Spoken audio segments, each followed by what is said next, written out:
Promo റിവ്യൂയിലേക്ക് എല്ലാവർക്കും സ്വാഗതം. ഈ റിവ്യൂ ഇഷ്ടപ്പെടുവാണെങ്കിൽ ഒന്ന് ലൈക്ക് ചെയ്തും സബ്സ്ക്രൈബ് ചെയ്തും സപ്പോർട്ട് ചെയ്യണേ. അപ്പോൾ സന്തോഷിച്ച് അർമാദിച്ച് നിന്നവരുടെ എല്ലാവരുടെയും സന്തോഷത്തെ കെടുത്തിക്കൊണ്ട് ബാലചന്ദ്രൻ കൃഷ്ണമോളെയും കൊണ്ട് വീട്ടിൽ നിന്ന് ഇറങ്ങിപ്പോകുന്നു. ഇത് കണ്ട് അങ്ങ് ഞെട്ടി നിൽക്കുവാണ് വൈജയന്തി. ഇനി എന്ത് ചെയ്യണം എന്നറിയത്തില്ല.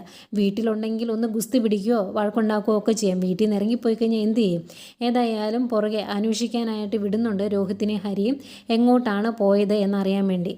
അവർ ചെല്ലുമ്പോൾ വഴിയിലൊന്നും കാണുന്നില്ല. അവന്മാർ പോയ പോലെ തിരിച്ചു വരും. എന്നിട്ട് പറയുന്നുണ്ട് പോയത് ഞങ്ങൾ വഴിയിലൊന്നും കണ്ടില്ല എന്ന് പറയുന്നുണ്ട്. അന്നേരം ആകെ വിഷമാവുകയാണ് വൈജയന്തിക്ക്. അത് കഴിഞ്ഞ് വീട്ടിലോട്ട് കയറി വരുന്ന വൈജയന്തി ഫോൺ വിളിക്കുന്നുണ്ട്. പെങ്ങളുടെ വീട്ടിലൊക്കെ വിളിച്ച് ചോദിക്കുന്നുണ്ട് അവിടെ എങ്ങാനും ചെന്നോ എന്നറിയാൻ വേണ്ടി. അവിടെയൊന്നും ചെന്നില്ല എന്നറിയുമ്പം ആകെ വിഷമാവുന്നുണ്ട്. അങ്ങനെ അങ്ങോട്ട് വലിയ വെടിയും തീയുമായിട്ട് പോയ രാജീവിനും കെട്ടടങ്ങി തിരിച്ചു വന്നു. അന്നേരം ആകെ ടെൻഷനാണ്. അതിൻ്റെ കൂടെ കമൽ ചോദിക്കുന്നുണ്ട് ഇനിയിപ്പം അലീനയും കൊണ്ട് തിരിച്ച് കയറി വരുമോയെന്ന്.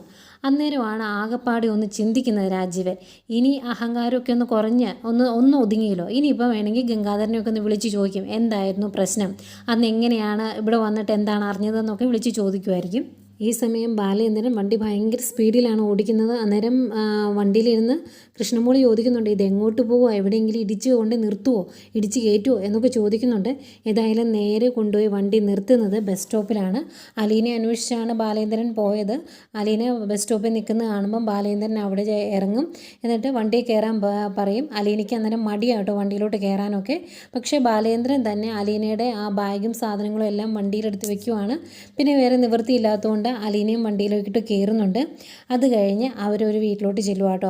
അവിടെ ചെന്ന് കഴിയുമ്പോഴും അലീനയ്ക്ക് ആകെ വിഷമ. ഇവരുടെ ജീവിതം തകർത്തത് അലീനയാണെന്ന് പറയുമല്ലോ. അതുകൊണ്ട് അവിടെ നിൽക്കാനും അവരുടെ കൂടെ സഹകരിക്കാനൊന്നും അങ്ങ് താല്പര്യമില്ലാത്ത രീതിയിൽ അലീന സംസാരിക്കുമ്പോൾ ബാലേന്ദ്രൻ പറയുന്നുണ്ട് എൻ്റെ കുടുംബജീവിതം ഇങ്ങനെയാകാൻ ഒരു കാരണക്കാരി നീ കൂടിയാണ് എന്ന് പറയുക. അപ്പോൾ പിന്നെ ഇട്ടിട്ട് പോകാൻ പറ്റത്തില്ലല്ലോ. ഇവർ സംസാരിക്കുന്നതെല്ലാം കേട്ടുകൊണ്ട് കൃഷ്ണമോളും അടുത്തിരിപ്പുണ്ട്. അപ്പോൾ സ്വാഭാവികമായിട്ടും കൃഷ്ണമോൾക്ക് ചെറിയ സംശയങ്ങളൊക്കെ തോന്നും.